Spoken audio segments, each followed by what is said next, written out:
माँ महागौरी की विस्तृत कथा। अष्टम स्वरूप। नवरात्रि के अष्टम दिन माँ दुर्गा के महागौरी रूप की पूजा की जाती है। यह स्वरूप माता की निर्मलता, पवित्रता और कोमलता का प्रतीक है। हिमालय की गुफाओं में तपस्या। बहुत समय पहले की बात है। हिमालय की बर्फ से ढकी गुफाओं में एक दिव्य कन्या कठोर तपस्या कर रही थी। यह कन्या और कोई नहीं बल्कि स्वयं पार्वती जी थी। उनका एक ही संकल्प था, मैं भगवान शंकर को ही पति रूप में प्राप्त करूंगी। वे दिन रात धूप, वर्षा और बर्फ की ठंडी हवाओं को सहकर केवल वायु और पत्तों पर जीवित रहकर भगवान शिव का ध्यान करती रही। उनकी तपस्या इतनी कठिन थी कि ऋषि मुनि भी देखकर आश्चर्यचकित हो जाते।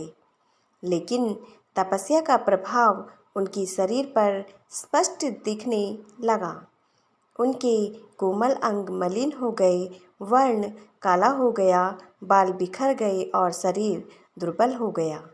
देवताओं की प्रार्थना। देवता भी पार्वती की दृढ़ता देखकर चकित थे। वे जानते थे कि माता की यह तपस्या निष्फल नहीं जाएगी। सभी देवता भगवान शिव से जाकर बोले, हे महादेव, पार्वती जी आपकी आराधना में लीन है। उनकी साधना इतनी कठिन है कि अब यह संसार उनके तेज को सहन नहीं कर पा रहा। आप इन्हें स्वीकार कीजिए। भगवान शिव मुस्कुराए। उन्होंने पार्वती की भक्ति को देखा और अंततः प्रसन्न होकर प्रकट हुए। गंगा का पावन स्नान। जब भगवान शंकर ने पार्वती को अपने विवाह के योग्य माना, तब उन्होंने त्रिशूल से एक संकेत किया। उसी क्षण आकाश से गंगा की पावन धारा उतर आई। गंगा जी का शीतल और निर्मल जल पार्वती के शरीर पर गिरने लगा।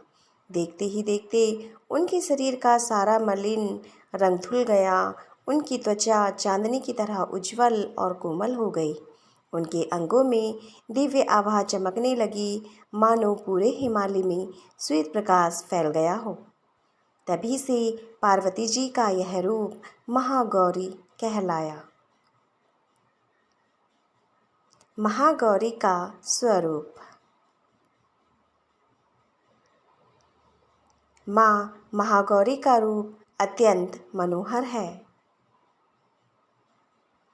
उनका वर्ण श्वेत और कांतिमय है, जैसे शंख या हिम।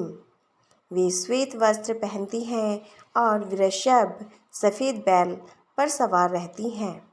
उनकी 4 भुजाएं हैं। एक हाथ में त्रिशूल, दूसरे में डमरू, तीसरे में अभय मुद्रा, भय दूर करने का संकेत, और चौथे में वर मुद्रा, आशीर्वाद देने का संकेत।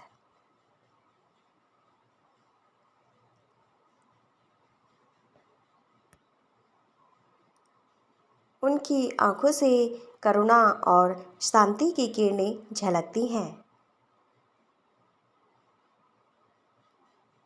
महागौरी की महिमा।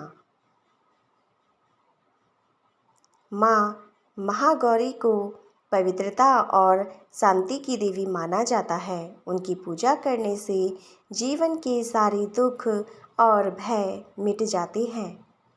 विवाह में आ रही बाधाएं दूर होती हैं और दाम्पत्य जीवन सुखमय बनता है। वे अपने भक्तों को सौभाग्य, शांति और मोक्ष का आशीर्वाद देती हैं। कहा जाता है कि जो भी सच्चे मन से अष्टमी के दिन उनका ध्यान करता है, उसके सारे पाप धुल जाते हैं, जैसे गंगा की धारा से मलिनता धुल जाती है।